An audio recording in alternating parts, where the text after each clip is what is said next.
From our questions and answers, we had a nice one before we start, is that somebody emailed us and instead of typing a whole response we go into this subject of tattoos. They emailed us about tattoos and particularly facial and tribal tattoos for a specific nation, and is this allowed as a part of a cultural and different reasons.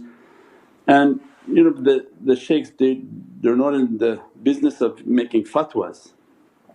These are not something of any interest nor not the position of the shaykh to do that. The reality that we try to teach is that to give you the ability to make your own fatwa. Means that if we understand the hikmah and the wisdom of energy, then people can govern themselves appropriately. When awliya come into our lives and teach us on this subject of piercing, tattooing, marking, we'll call this satanic yoking. So they'll make a video for satanic yoking. Satanic yoking is that unseen forces that don't like human beings and understand geometry, energy and numerology. As a result of their ancient understandings and the immense dislike for humans, there are certain markings and actions that they inspire to be put upon humans, and that's what we call yoking. So it means that when you have a cattle, and some people refer to even human as cattle, but when you have cattle you think that you own that cattle, especially if you're not a good owner, right? If you're an abusive person and you own cattle, you think that you own it, and as a result of you owning it you can do whatever you want to do to that cattle to show your ownership and how you govern that creature. So already now you're in a conflict with the heavens, because who owns human beings? Allah. I created you only to worship me. Your life must be a form of worshipness, your seeking of knowledge must be a form of worshipness, your rizq must be a form of worshipness. Because Allah created us to worship, jinni wal ins. So I'm owned by Allah under the kingdom of Sayyidina Muhammad, that everything in my life is to glorify Allah. Halal work. You can't say, I rob banks to build masjids. No, I have to work halal, I have to be good and Allah gives me slowly. I have to do my awrad, my zikr, my worshipness, my prayers. Means that everything for Allah. I seek knowledge to glorify Allah. Means I seek law for the greater understanding of Allah's laws and kingdoms. I seek business to glorify Allah and to be of service to Allah. I seek realities to glorify Allah's kingdom in sciences and medicines.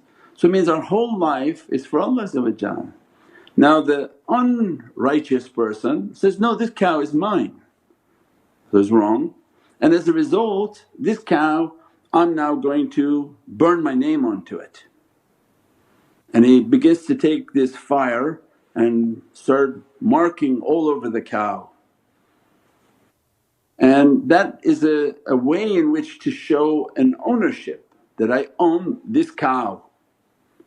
And the movement of it, we said before, even they come and they say, well this cow is so big I don't want to move it with a string.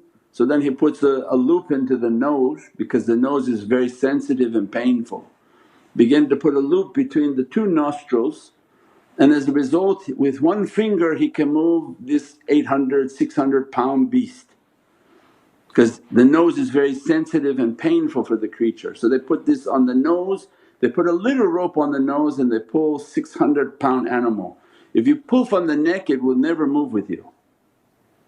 So this concept of yoking that shaitan has is that I'm going to mark you, and by means of that marking to the other shayateen and nefarious jinn I show how I own you.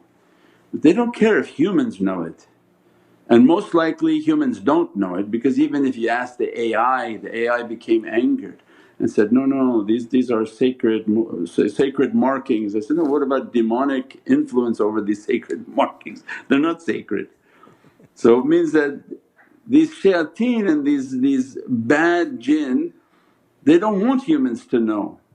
They want them not to understand these knowledge. These are the knowledge of awliyaullah that come out and describe they're doing something to people. They're marking and yoking people to show their ownership and possession over people. And the more of these markings that they put on to people, many of them are to trap beings within the person. What do you call, to encapsulate? To take something of a negative energy and lock it into something and then putting a mark on it and sealing that creature within that being. Many of what they teach and the markings that they're using are exactly that you don't know or you may know depending upon the level of nefarious character, that creature is entering into that human, that marking seals it like a stamp, like a khatam, like a seal upon them. As a result these creatures are locked within that human to be used at that time, at a later time. And also all of the then markings and piercings upon their body. All of these are symbolic for these shayateen that they've marked this person. And as a result of marking these persons they have now all of these negative energies and immensely sort of negative markings. And that's the danger. The danger is that people don't understand what they're being involved with, they don't understand what type of spirituality is being put upon them, they don't understand the origin of why these markings are coming. Means many of these ancient markings were not to glorify Allah, none of them were. Many of the markings were inspired by demonic beings in which they thought if they imitate and emulate these demonic creatures they would be safeguarded from being attacked by them, so that they would copy their master in essence. That if the demon had a certain look they said that, okay, as a fear we'll make our markings like them to be protected from any negative sort of difficulty, or to show that they're owned, like that's their maker. They're owned by that demon, as a result other demons would leave them alone. So these were very pagan rituals in which the conjuring of demons, conjuring of negative energies were putting upon people, and they were showing which of these shaitans they belong to and which tribes they belong to. Because remember these pagan sort of societies had demons in which they worshipped, they paid homage, they gave human sacrifices, they did many things for the conjuring of these energies and for these favours. As a result they became like the cattle for that demon. They had to have specific markings from them to show their allegiance to that demon. As a result they were given things and protected from things. So the reality of Islam is that hasbunallahu wa ni'mal wakeel, means that verily I put my faith and trust only in Allah. There's nothing that can protect me but Allah. If we don't know the source of these markings and these realities, that's why Islam doesn't allow it. That put no markings upon yourself, especially when people don't even understand what those markings were from. Now they say it's based on status. Yeah, but that's status from a tribal understanding that 1,000 years ago feared these demons that they were conjuring. So modern day you would see churches with gargoyles. Then you ask the church that, why would you have gargoyles on your building? So that was to protect us from the devils that were coming. So you use devils to protect you against devils? No, it's completely false. You use Allah to protect you against devils.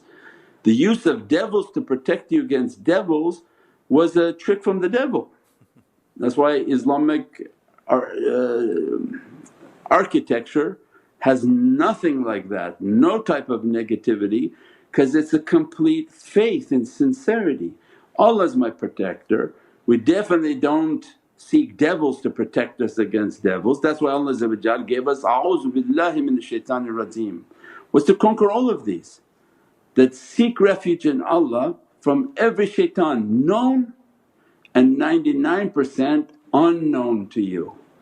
So it means that what people are doing is unknown, and that's the danger. They think it's something, okay I'll just put this marking on.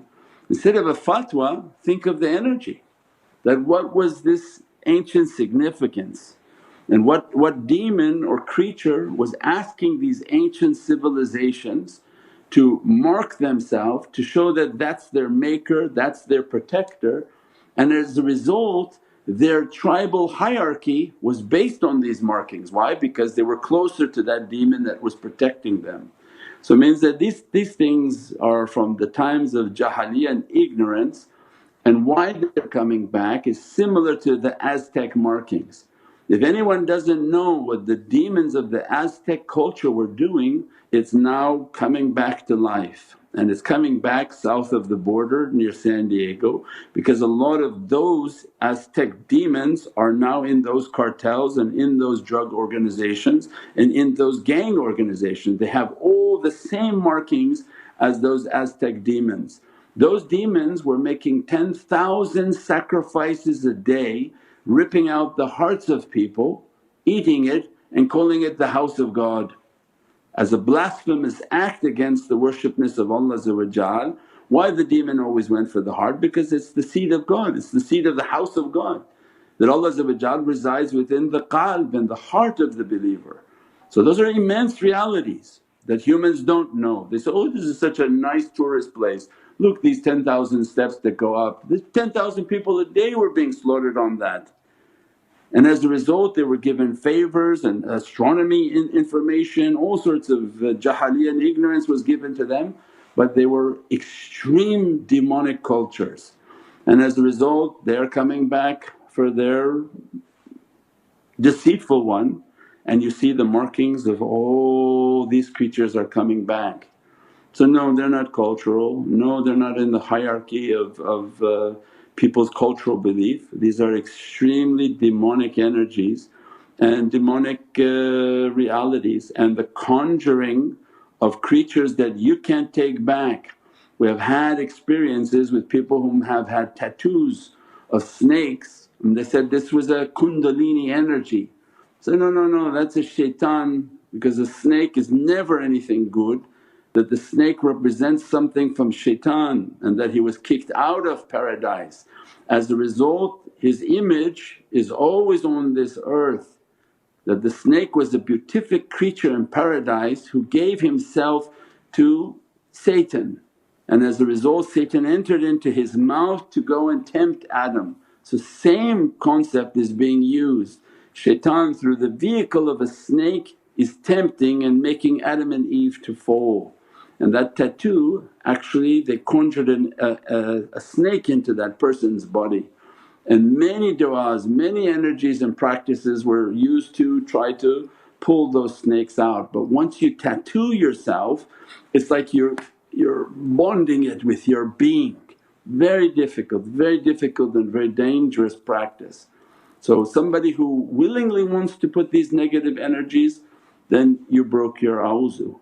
Anybody saying, no this is cultural, it is a big danger from the times of jahiliyyah and ignorance. And when you're living in a time in which the deceit and dajjal and shayateen are now coming strong upon this earth, the last thing you want is anything that would allow them to enter within yourself, your family and your community. That's why everything has to be cleaned, everything has to be washed, everything has to be purified.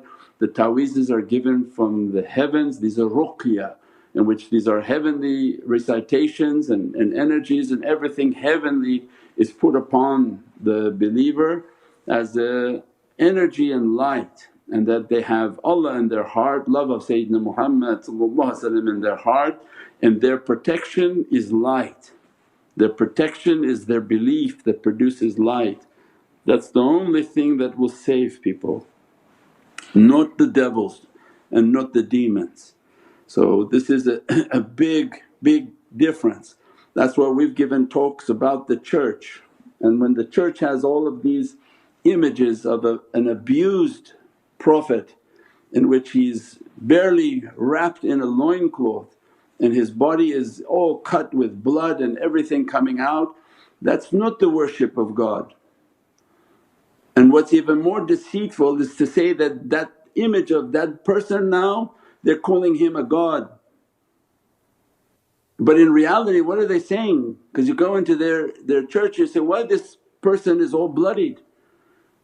He said, because the devils did this to him.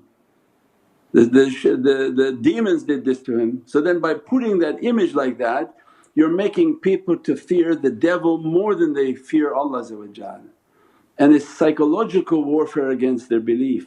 For if somebody truly believes that that man is God, why he's so badly beaten? Why he's all bloodied? You don't think God has power and might? Definitely against the devil who has no power. The devil has absolutely no power, he uses the power of humans to fight against the human being themselves. They have to take from the izzat of Allah, izzat of Rasul, izzat al mu'mineen. So it means his psychological warfare is very strong in the church. When they see the image, graven images, where don't make graven images of your Lord, put no images and statues within the beliefs and the houses of worship. And when you do, when you show it to be weak and beaten by the devil, what you're telling people is fear the devil, and that's what shaitan is saying, fear me, don't worry about God, I'm the one who's going to give you a beating. And they look at that and they're scared of the devil, hence they put devils on the outside for protection. So psychological warfare.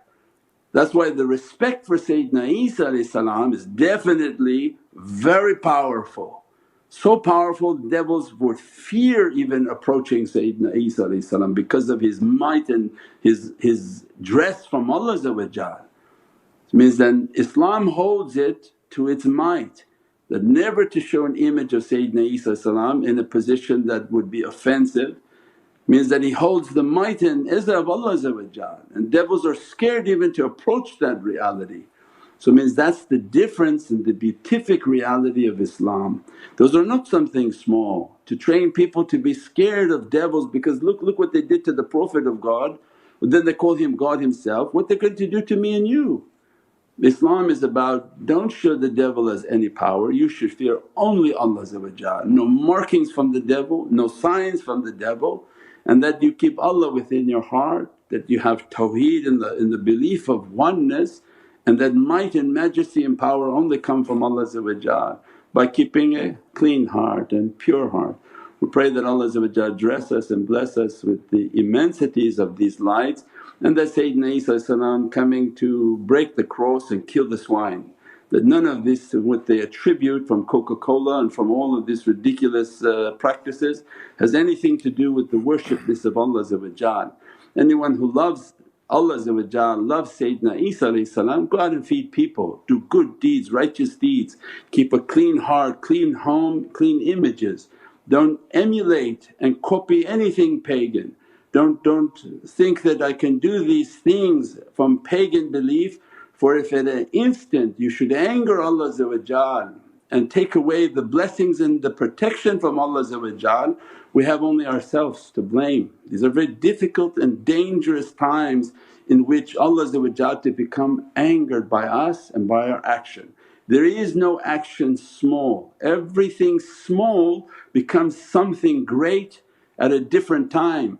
Means that Mawlana Shaykh would teach that most dangerous problem is if you have a leak.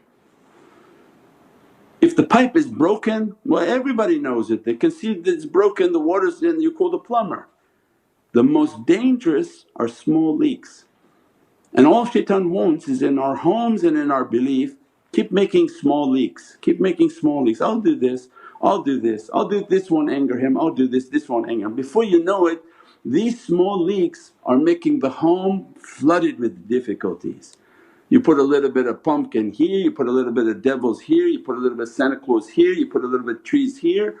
All of this pagan belief angers Allah and takes away this way of sincerity and this way of purity. In these difficult days in which immense amount of difficulties entering the earth, we pray that Allah grant us sincerity, grant us purity and grant us true love. Anyone has a love for the Prophets of Allah, go out and feed people, give food.